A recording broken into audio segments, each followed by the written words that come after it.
presentation. So welcome everyone. Once again, my name is Carla. I'm Philip. We're the founders of the 52 Hike Challenge, and we're presenting on winter hiking. So first, let's start off by talking about, you can hike all weathers, all seasons, but it really all depends on you having the proper gear and equipment. And that's what we're going to talk about today. We're going to talk about some safety tips, some considerations, the gear you should use.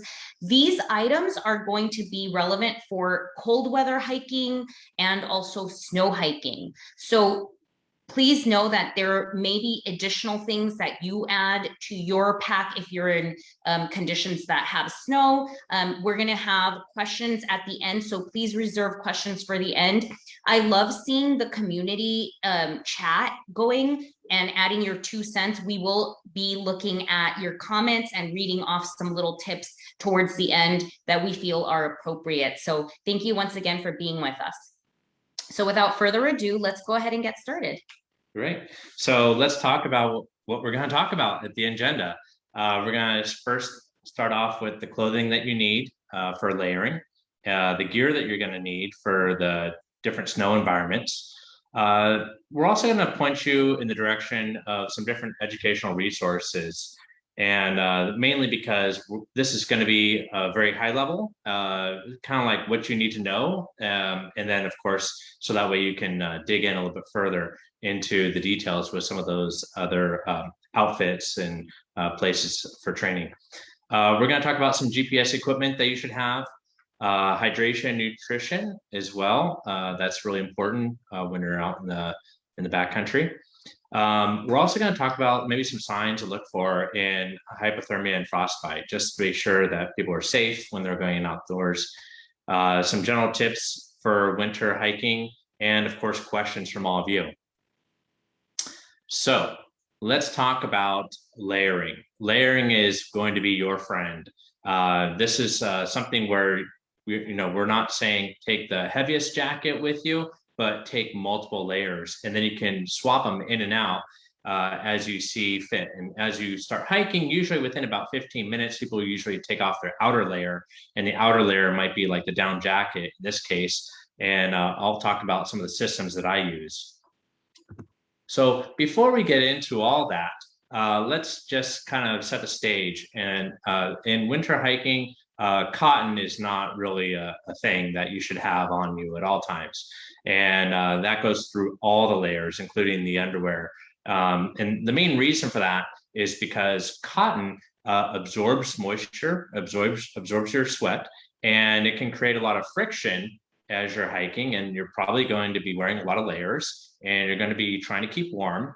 So you're going to increase your chances for more like blisters and chafing and other things. But then there's another element too when it comes to winter hiking, and that is it could actually create hypothermia. So if you have a cotton layer as your base layer and you're cold, that could create an issue. So we want to eliminate all cotton all the time. All right, Carla. All right, so let's talk about like the starting point when you're getting ready to go out for a cold hike. So personally, I like wearing underwear and a sports bra because Philip earlier was like, do you have to wear underwear with your base layers? And the answer is actually no, you don't have to, but I like wearing them. So these are the items I recommend, not only for winter hiking, but also for just your general hikes, right? You want to have some synthetic materials, moisture wicking materials, something like these underwear for women and the sports bra, or these ex officio boxers for men are great starting points. And your base layers should be some sort of a merino wool or synthetic materials. Now, what are synthetic materials? Different materials include things like rayon, polyester, and nylon. So this is an example of a shirt you could start off with once you put on your sports bras, ladies, and then, or men, just have your base layer. And I like to think of these as almost like PJs. They're really warm. They can be really warm, or they can be quite lovely and soft. But anyhow, you can see these pants that we have here are your base layer pants.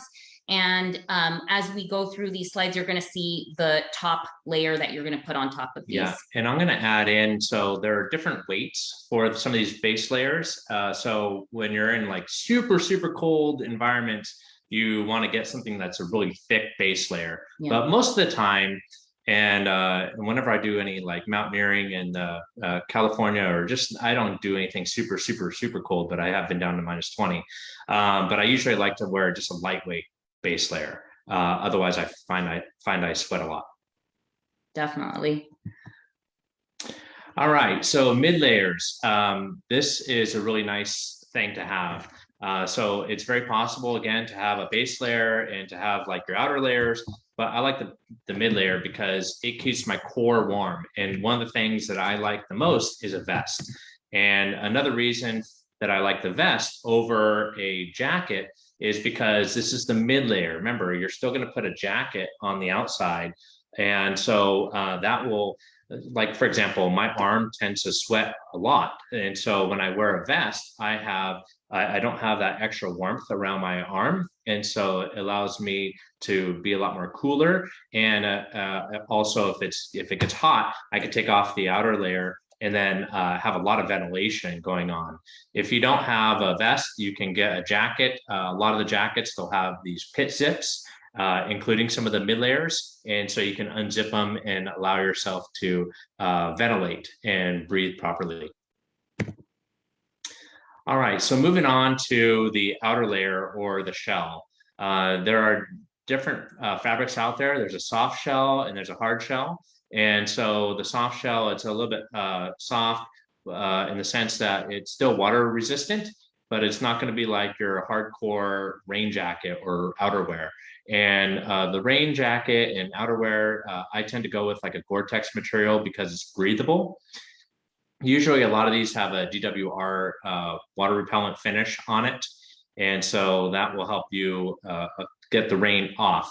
And over time, that might wear down. And we're going to talk about another product that you can use to re-layer that system. So that way it's still waterproof on the outside. So let's talk a little bit about your feet, right? Because one of the things that happens when you're hiking, for example, in the snow, is your feet are going to be cold. You're walking on cold ground. So having not only your wool socks, but having the base layer or a liner, what's called a liner. So I'm going to go ahead and point to that. These are your liners, and those you put on first, and then you put on your thicker wool sock. So this is a way to help you to stay warmer when you're out hiking. And, you know, there is going to be sweat, right? So the bottom liner helps to actually remove the sweat from the main top sock or the wool sock. So it's just a good system to use, and also to help you keep warmer, keep your feet warmer when you're outside. Now, when it comes to like cold conditions and hiking, like definitely know that your hands are a big part of you feeling cold in general. So I know that I have a hard time when I'm out hiking and it's really, really cold in the mornings. I like to carry a pack of gloves similar to these OR gloves here. And I like the ones that have the ability to touch my phone. So that way I could easily use my phone if I want. So it has like touch screen capabilities. Usually does the trick for hikes that are just more in colder temperatures. But if we're going to be in snow conditions, then you're going to want something a little bit thicker that's going to be more insulated, like these Marmot gloves we have here, or the mittens, which keep your fingers together and allows you to actually, you know, create more heat. So those are just some things that you may want to consider. Definitely bring those gloves with you, especially the waterproof and the insulated gloves if you're going to be in snow. And we're going to just, you know, there are going to be times where you're going to go out into these conditions, and I've had friends forget these, and honestly, it's better to turn around and go either grab them, make sure you have a list before you leave your house, because it really just isn't worth it freezing because you forgot your gloves. Yeah. So Now I'm going to add on to that. And so I tend to like a nice soft liner. And again, like Carla mentioned, something that I can use because I usually use my phone for taking photos. And of course, I always keep that close to me. We'll talk about those tips as well, because those items can get really cold and the battery drains. But I like that nice layer, and then I usually put it inside of a glove. Some of them have integrated systems where the liner is built into the glove, but you can remove it. I like to have them removable. And the difference between the glove and a mitt is also going to depend on the severity of the cold. So when it's really cold, you actually want a mitt because then you have the heat of your fingers all warming up. And if you're in a situation again where you're going to be taking beautiful photos because it's all going to be beautiful out there, you really want to get your hand, your bare exposed hand, back into the glove, back into the mitt as soon as possible. And I've been in situations where it's been so cold that I just kind of bundle up my hand and make a fist and then kind of warm it up that way. So again, these are all things that we want to teach you so that way you can have a really great and fun experience out there.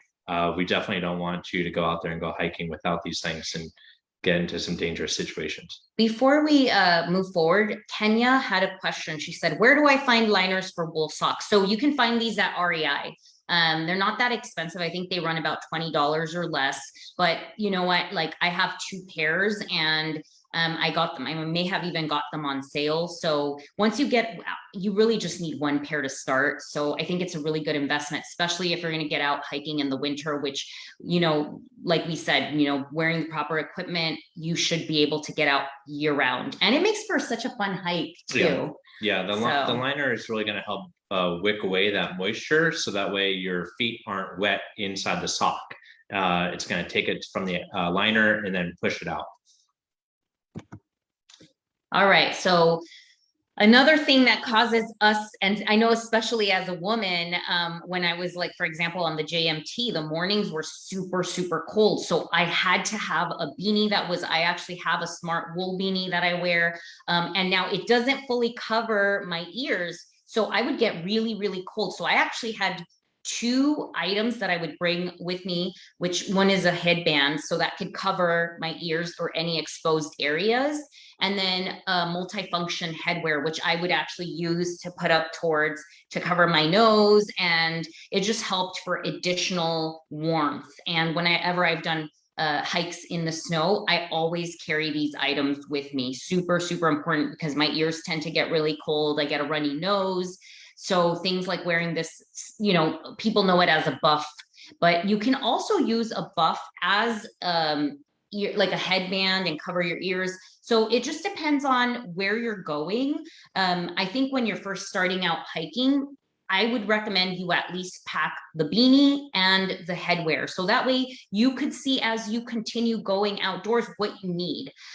So I know for sure here in Southern California, when it's just chilly outdoors, I bring those 2 items. And if I'm going into snow, I'm bringing everything that I just talked about here because I do not like being cold. Yeah, I bring them all, and I definitely do the same thing as Carla. The only thing that I have exposed really is my eyes, which of course then I put sunglasses on, and we're going to talk about those soon. So footwear. Okay. So footwear, super, super important when it comes to not only winter conditions, but especially snow conditions. You really want to make sure you have some sort of, I like boots. Okay. Now you could go with a low top as well, but the thing you want to look out for is that your shoes are waterproof.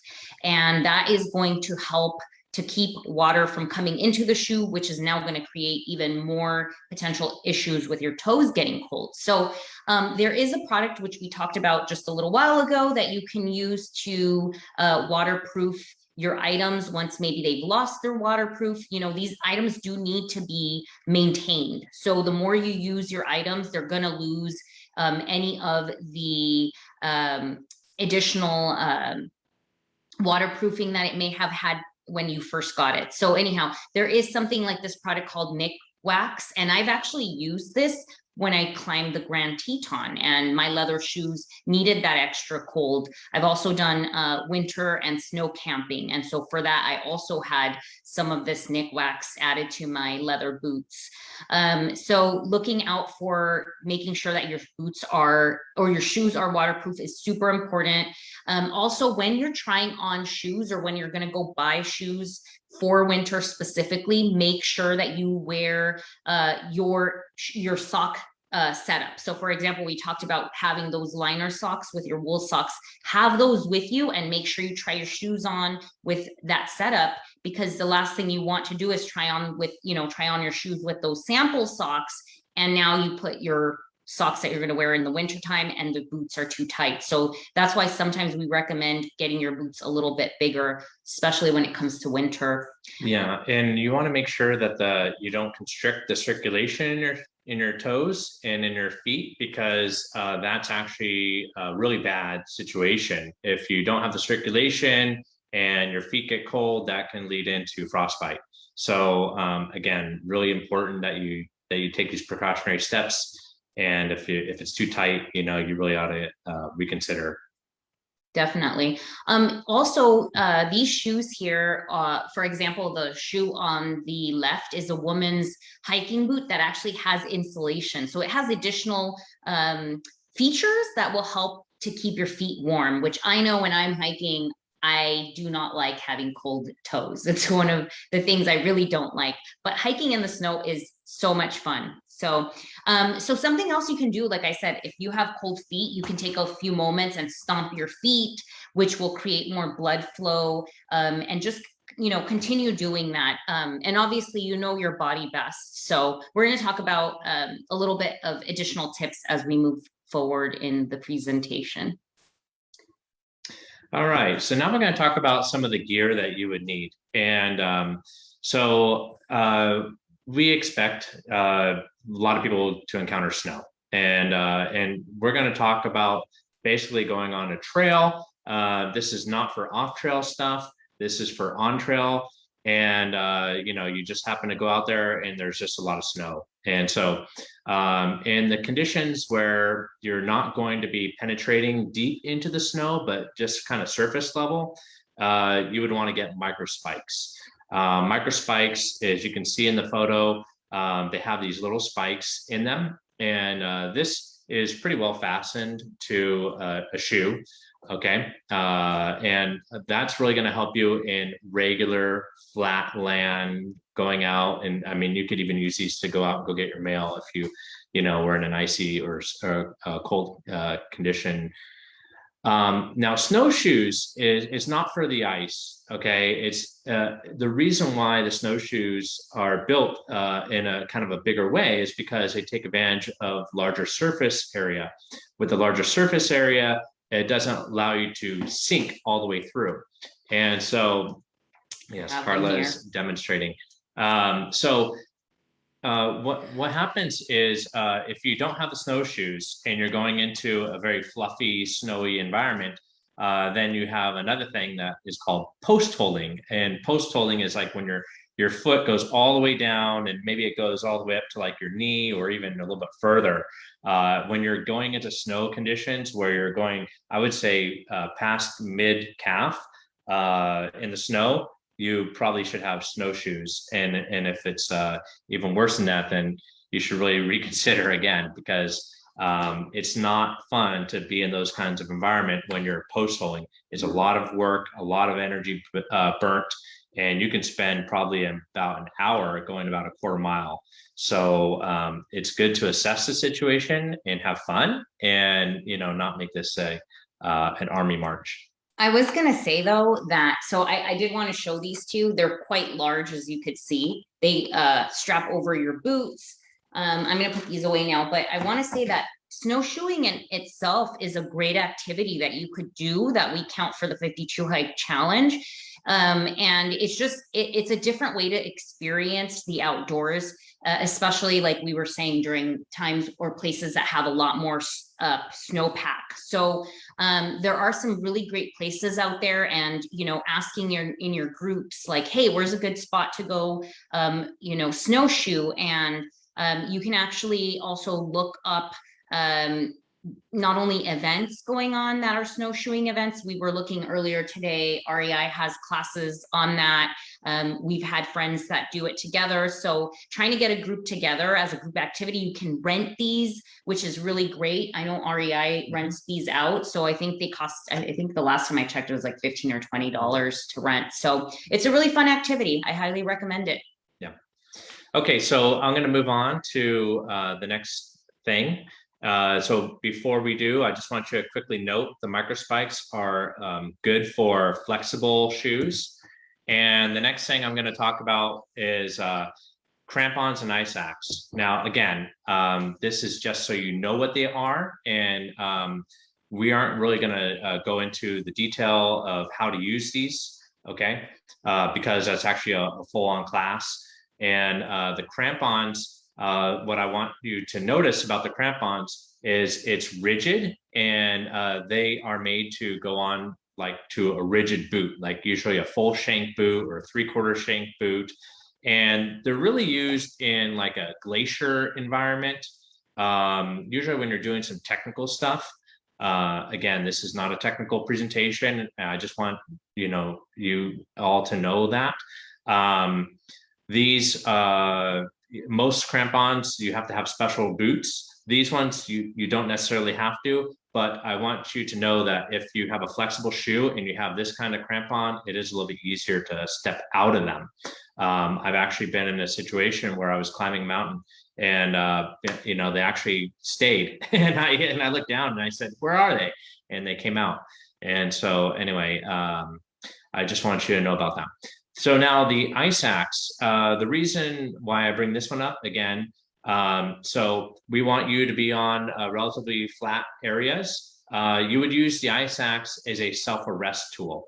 That is the main primary function. It is to stop yourself when you're falling down a hill. And again, we want you to be on level flat areas. If you don't know how to use this properly, you can badly hurt yourself or kill yourself.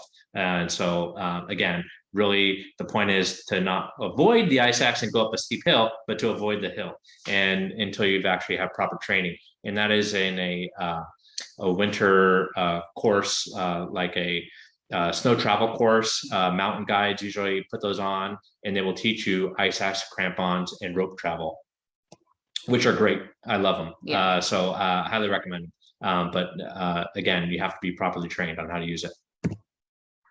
Okay, so what kind of backpack would you normally have to have? Well, as you can imagine, with all this gear, you need a big enough backpack to carry it all.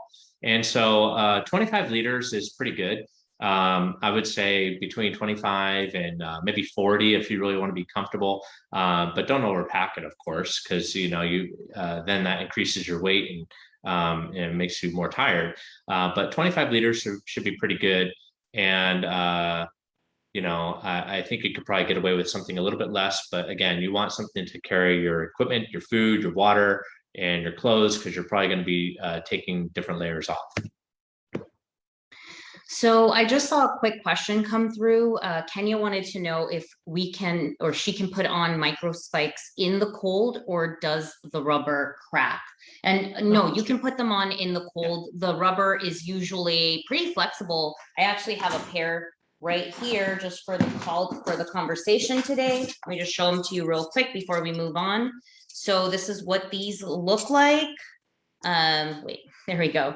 And so, yeah, it's really flexible. So you shouldn't have any problems at all. Just proper care for these. When you're done with them in the snow, go home and wipe them down. Make sure no water stays on them, just to prevent any sort of potential rusting. They shouldn't rust, but, proper care for your equipment after you're done with them. So hopefully that is helpful. So we're going to move on.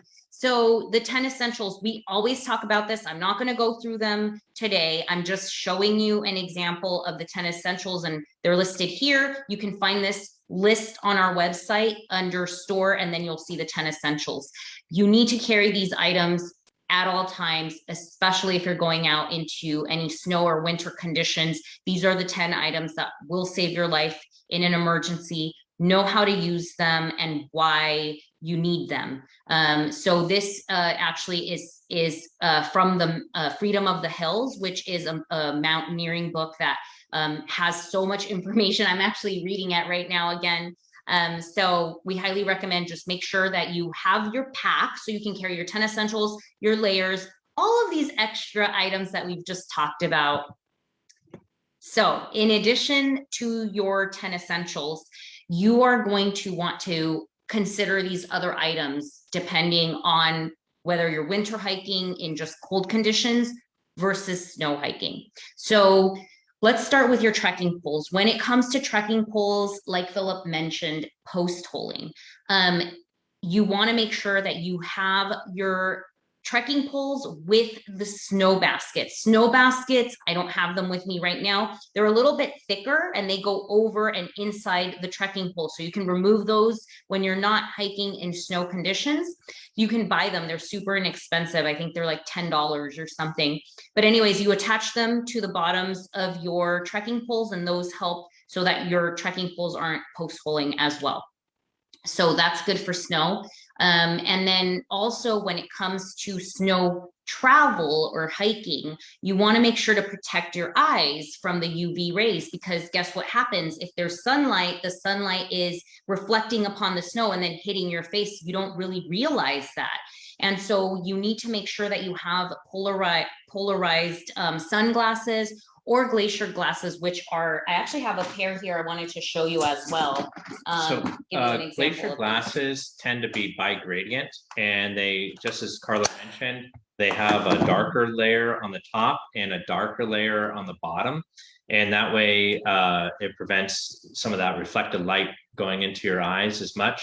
And what you'll notice about glacier glasses also is they usually have the side protectors, so that the sunlight doesn't come in through the side of your glasses. You also see some other ones, they just kind of have more of a wraparound. I really wouldn't take your designer glasses out in the snow, but do you want to have some sort of dark glasses or polarized glasses, as Carla mentioned? So just a quick little side note, and again, if you start experiencing anything where you forgot your glasses, just it's better to turn around. Always safety first, just making sure that you have that checklist. So anyhow, now that we've protected your eyes and you know how to use your trekking poles, we want to also keep snow out of our shoes. How do we do that? There's gaiters. Same thing. I also have those here to show you today. Gaiters are great because they actually protect your feet from the snow getting in. So I have an example here. They have this bottom piece that attaches to your shoe, and you actually tighten it up at the top towards your knee. So they connect to your shoes, and they'll really help to ensure that you don't get snow and ice inside of your shoes, which again, keeping your feet as dry as possible is always going to be what you want to do. It doesn't show very well on the photo, but the buckle side is the one that you actually want to keep on the outside, so that way you don't trip on it.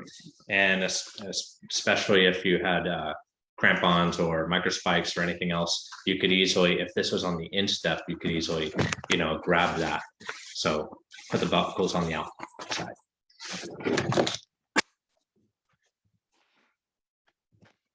All right, so let's jump into some, sorry guys, we got some.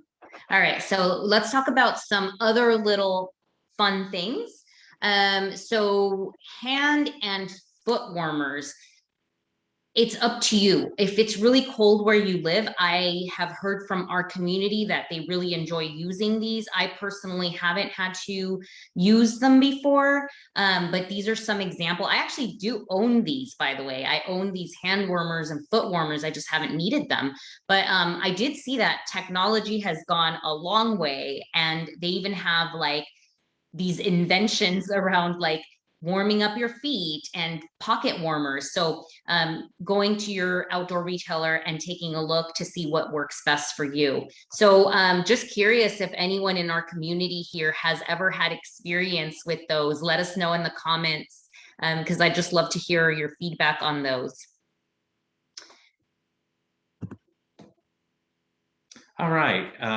We're going to talk about some of the different educational resources out there because, quite frankly, again, we're going to talk about just the basics that you need to know. So that way you're just not walking outside with your tennis shoes and thinking that you can just go out there and be okay. Because you're probably going to slip on the ice, hurt yourself pretty bad, and or worse. And so, number one, make sure you check the weather where you're going. So you can check out weather.gov, or if you're going up in the mountain areas, Mountain Forecast is also a really good website. We're gonna, again, not talk about or go into detail about like avalanche areas. But one thing that you should know is that avalanches occur at a grade of about 30 degrees or more. And if you're going on any areas that have that kind of steep incline, or 30 degrees doesn't seem like that it's that steep, but it is enough to actually slide down. And so we put a link here to avalanche.org, and here are some different course providers, people that teach this if you really want to get into the backcountry and go off trail.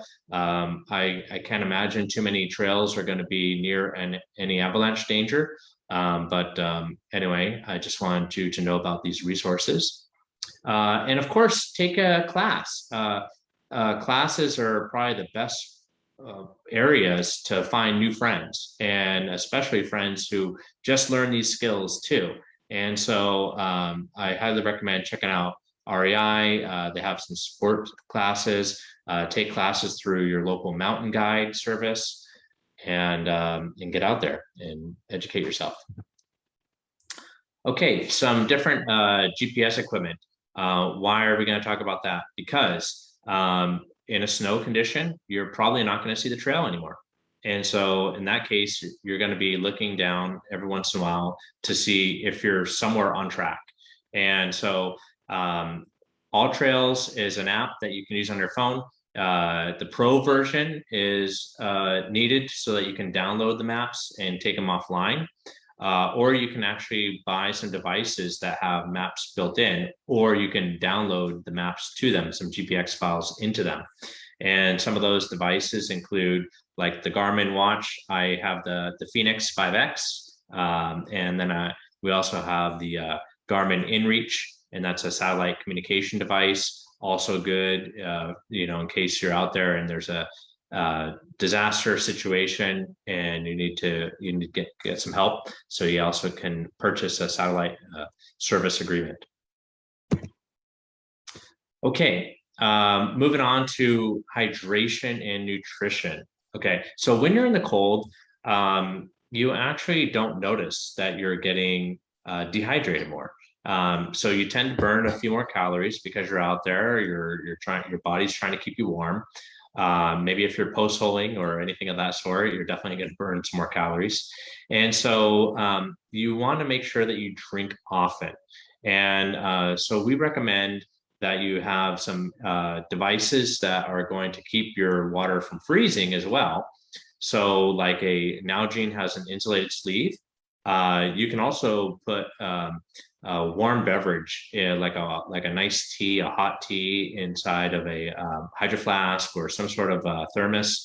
And it is amazing to have something warm out there, especially when you're cold.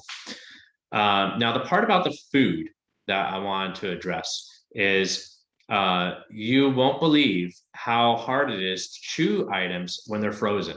Okay. And so So with beef jerky, for example, it could be really hard.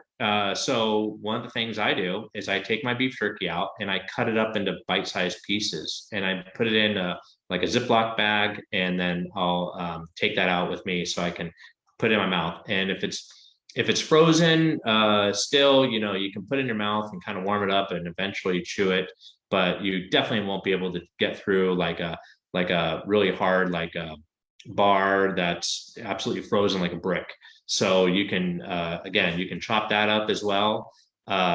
Keep it close to you too. Yeah, keep them close. But really, the best way to test out these nutrition items is to go ahead and do a sample size and throw it in your freezer, and come back like a day later or even in the evening and see how it is to have frozen items. Because when you're out there and you're in sub-freezing temperatures, that's exactly the conditions you're going to be in. It's going to be like a freezer.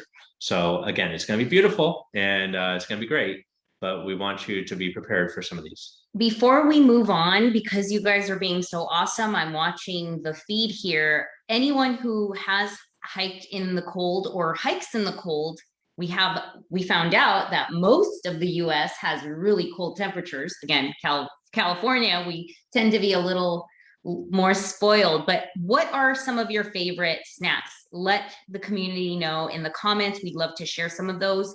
I also saw some questions, and we will respond to those at the end of the presentation. Okay. All right, so we're not going to talk all about the things you need to be aware of and all the little details. This is a very complex next couple of slides, but we do want you to be aware of potential illness in the cold. Now, if you are following the advice we gave you, you have the right gear on, you didn't forget your gloves, you did everything in your power to make sure that you were safe. And, again, this is a day hike situation. You shouldn't have any of this happen, right? Like, you're not doing anything outside of the normal hiking on trail. Shouldn't have any of these issues come up. However, you need to be aware of hypothermia. So that is when your body is, your temperature has dropped way too much, and you've been in this situation. Your body's been prolonged in this situation where you're cold. So things you need to be looking out for is, and another reason why we say do not hike alone if possible, because then I can take a look and see if my partner is having an issue, right? He might be shivering, he might be confused, weak pulse, etc. So anytime you see something like this and you are feeling like someone is having this, make sure you guys turn around and get to a medical facility as soon as possible for treatment. So again, let's say we're out hiking and we cannot get to an emergency, to a medical facility right away. So what do we need to do? We need to remove any wet clothes, any items that have created that coldness in the body. Take them away from the cold area, if you need to move them to an area that doesn't have wind, etc. And then try to get them warm as soon as possible. This is the most important thing. Sometimes that's going to include body heat is the best way to get someone warm quickly. And then also make sure not to give them anything that has caffeine or alcohol in it. So again, these are items just to be aware of. Please go online and do your own research. We just simply want to give you some awareness, and you have to go ahead and do that research as well for yourself. So be aware. And then frostbite, we're just going to quickly touch on it. Frostbite could happen, prolonged skin touching snow, things like that. Be aware of, if you've been, that's why I said, do not even go hiking if you forget your gloves. It's just not worth it. So just being aware that it's when your skin freezes. And again, making sure that you have medical attention right away so that they can help you depending on if this is a situation that happens to you. Yeah, so I've had some like what's called frost nip, and it's not frostbite, but something like that. But if it does tend to happen, it's usually kind of around the fingers. You want to put them underneath the arms, armpits, and just try to warm that up. Totally different situations. I mean, if you didn't have gloves, so try to avoid like making the snow angels and all the all the snowball fights without gloves. I mean, if you're gonna have fun, make sure that you are properly prepared. Again, depending on the temperatures out there, there are some areas like, again, I highly doubt anybody's going to Denali, but where if you had exposed skin out there for too long, it could freeze very quickly. Again, you won't notice it right away. It'll just be painful. It's best to really always stay prepared and always stay covered. Okay, so we're going to get to our general tips and take some questions. So start early. As I mentioned, if you're post-holing, it's definitely going to take a lot longer in the snow. It's going to take longer in the snow because you're going to be taking on and off, or winter hiking, you're going to be taking on and off layers all the time. Anytime you take a rest break, you put on the outer layer. You're going to warm yourself up. You're going to take maybe sit down, maybe take out like a little sit pad if you want to avoid sitting directly on the snow. Temperatures affect technological devices all the time, and it really affects the battery life. So a lot of these things should be kept on the inside pocket of your jacket. Definitely keep your jacket, keep your phone in there, keep your extra battery pack in there, and anything else that's electronic, your camera, keep it underneath there. And of course, make sure to bring your cords. You definitely want to bring your cords to recharge things. Wind chill is a factor. Approximately about every mile per hour, it makes the wind feel like it's about a 1 degree Fahrenheit difference. And I'm saying approximate, it's actually a scientific formula, but relatively speaking, if it's really windy, it can feel really cold, and that could be an issue, especially if you have any exposed skin, like on your cheekbones or something like that. Just a reminder for everyone, 32 degrees Fahrenheit is freezing. So if it's 30 degrees outside and you're going for a hike, it's very possible that your water could freeze if you don't have an insulated, sleeve like we were mentioning. They even have some camelbacks that have some neoprene, and it kind of keeps it warm. There's a small little hack that I do, and sometimes I actually put the water bottle upside down if it's in a very cold environment, and of course it's totally closed and sealed. And that way, if you have any ice, it usually forms in the top layer, and then you can flip the Nalgene over and open it up, and it won't be frozen at the top. Okay. All right. So one of the things that, as I mentioned before, the wind and the cold, it can really take its toll on your skin. One of the things that happens quite often, again, with the wind, is you can get windburn. And windburn, it just takes away all the moisture. It's kind of blasts your skin, and it's like a burn. That's why I'm always fully covered. And so you want to make sure that you moisturize yourself too with a proper SPF rated stuff out there. You definitely bring chapstick. Don't forget the power of chapstick. When I took a snow travel course, my teacher said, putting it right under your nose really helps.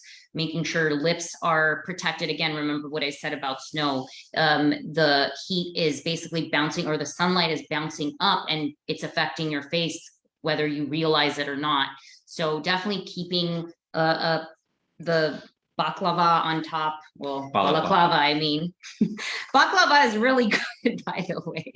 But yes, no, multifunction headwear to protect your face is really important, and your nose as well. Yeah. So it is quite common that you actually would encounter and get probably a runny nose when you're out there. It happens with the cold. It's quite common. There are some glove manufacturers that have actually made a little piece on their thumb, so you can kind of wipe your nose. But having a handkerchief is really a good idea, or something to kind of keep wiping your nose, so that way it doesn't freeze up or something of that sort. All right, so moving on, and having a turnaround time is really important. Again, you're going to be in the cold. It's winter time. The sunlight is diminishing because, as we're getting into the winter environments, and I'm talking about the Northern Hemisphere, we have less daylight. And so having a good turnaround time. Also, something else. So that slushy snow that or that snow, as the temperature and the day goes on, it will warm up and it'll become slushy. Well, on the way back, if you get out and it's nighttime, that slushiness is now probably most likely going to turn icy, and you're going to be slipping and sliding. And so, again, these things change, and so we want you to, again, enjoy the outdoors and have a safe return. So having a good turnaround time is really critical. Pack extra socks. Most likely your socks are going to get wet because you're sweating, and it's nice to be able to take them off. You could actually get into an unfortunate situation where maybe you're walking across something that's like a little frozen, I'm not going to say a big lake, but just like a frozen puddle, and maybe you punch through, and sometimes you can actually get wet, and your socks can get wet. So have an extra pair of socks with you. They aren't that heavy. Have them in your backpack, and they're really nice to put on afterwards, or when you get in the car right home. And speaking of that, leave an extra change of clothes in the car. Because again, when you get back from your hike, you're definitely going to want to take off all that, the dirty, sweaty stuff. You're going to want to get warm as soon as possible, and enjoy the rest of your day.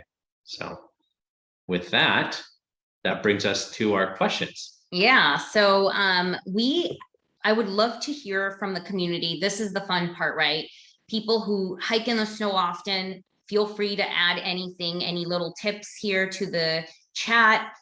Some of the questions we got, well, one, I would not say I know 100% the answer to this one. It's, can you download maps with the InReach Mini? I know that the InReach has an app that you connect to it for texting. I do not know if it allows you to download actual maps. Now, that would be either a question for someone in the community that uses that product. We ourselves, we have an InReach that when you can download maps onto his you really want to be prepared before you go. Yeah, that's a lot of these devices are not easy. You can't easily download maps into them. Most of the time you have to usually connect it to like a computer. Yeah. Also remember, we're building upon all the skills we've been teaching you this year. So we have done hiking 101, where we talk about the importance of map and compass. So that's something that we're going to continue to drill into you, is take a map and compass class, know how to use a map and compass, especially when it comes to the snow. I've taken a whole course on outdoor travel, and they talked about how if there was a situation where it was whiteout conditions or snow conditions, at least with a map and compass, you can actually see the different terrain and try to once you know how to work through a map and compass and how to work with the actual map and the lines and using your compass, you could actually get yourself out of the situation. So no matter what happens, we always want to ensure that you have that down, that you know how to use an actual physical map in case something happens and your electronics die. So just really important to keep reiterating that.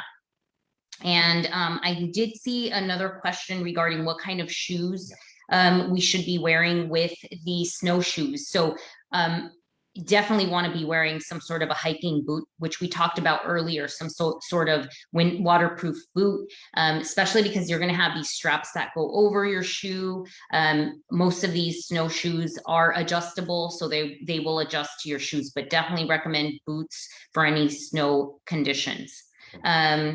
So one of the comments I saw regarding a bladder, because I love using the bladder too. I definitely always still wear and keep an extra bottle of water, like an Nalgene, in my pack, just in case of my bladder freezing. but blowing the air through the tube and back into the bladder will help you. So it doesn't freeze, because that tube will usually freeze, especially if that water is out there. Well, it looks like we got some really good tips for snacks for the winter time. As we talked about earlier, one thing that could potentially happen is your snacks get really, really cold, and then it's hard to bite into them. So some of the different snacks that I see here include like nuts, chocolate. Let's see, we have some orange slices, we have meal replacement bars. But if you carry them inside your jacket, they'll stay thawed. Let's see what else we have. Sounds like we need to try mandarins, because I've seen a couple people talk about mandarins now. I haven't tried that one yet. Yeah, so I haven't done it. So granola bars and dried fruits, things of that sort. So those are all great snacks, and just, you know, making sure you have plenty of pockets to keep those snacks warm as you're hiking, and then eating often. Super important. Just, you know, nibble as you go, because a lot of people don't want to stop during the snow to have a full-on meal. Now, if you bring you know, a jet boil and you find a spot and you're feeling called to, go for it. But if you just want to go out for a hike and, you know, have some time out in the snow, just keep eating, make sure that you're staying hydrated as well. So I think I'll go ahead and also reiterate something that Christopher said, and basically not to post hole, you know, or use snowshoes in deep snow, and don't hike over cross-country ski paths. And yeah, it's definitely nice to be courteous to other people out there. You know, try to avoid that if possible, because they're trying to ski, and you know, and you know, they have these nice grooves for them. So you know, try to avoid that part. And speaking of about hiking ethics, actually our next talk is on October 20th, and we're going to be talking about hiking ethics and, you know, how to be someone who's conscientious about not only what your actions create in others, but we're going to talk about leave no trace, recreating responsibly. So please tell your family and friends, people that maybe aren't getting outdoors often and don't understand what leave no trace is. We would love to help them to learn and continue educating people to respect the outdoors and be respectful to one another. So looks like we have a couple of other just feedback. We do have someone here in the community, Stephanie, who has actually bought the electric hand warmers. She says hers includes a USB charger and a flashlight. Fancy. All right. I like that idea. Gina said she has an idea for snacks. She puts them in a small Nalgene bottle, and that way she can open it up, shake the snacks in her into her mouth, instead of having to open bags of snacks. Actually, that's a really great idea. I mean, it's good for the planet, which will allow for you to have less of an opportunity for micro trash. And it's also sanitary, right? I mean, we're in COVID times, and instead of having to sit there and grab like sanitizing gel, you just grab your Nalgene. Hey, that's a great idea. I love that one. Yeah. So let's see, Gary's question about using an insulated hose. Yes, I do have that. I think it helps, but not terribly, not like it's not perfect. You know, I still like to still blow the air through the tube and get it back into the bladder, but I do have that. And honestly, I don't use it very often, because it's a little bit more of a pain in the butt to get the bladder out and clean it. And so I think I don't really use it anymore. So I think if we're done with our questions, there was one more comment. I love these tips that you guys come up with in the community. It's just so wonderful to share. Stephanie says she sometimes brings soup in a Stanley thermos. It's a great way to eat and end a snowshoeing day. Yep. Awesome. I'm all for that. And baklava too. So I think we're just going to give you guys just like another few seconds. I hope that you guys found this informative. Yeah, we didn't want to go into too much detail. Again, there's a lot to learn. Again, I mean, I really want to caution you from buying the ice axe and crampons. But I want you to be safe and go on some relatively flat trails because it's very easy to slip and in the snow. And but if you do happen to, I would, again, my first recommendation is to take a class and then you feel free to go take the ice axe out with you. But in the class, they'll actually demonstrate to you not how to fall, but you'll actually fall. They'll actually have you fall, and they'll show you some different ways of arresting yourself.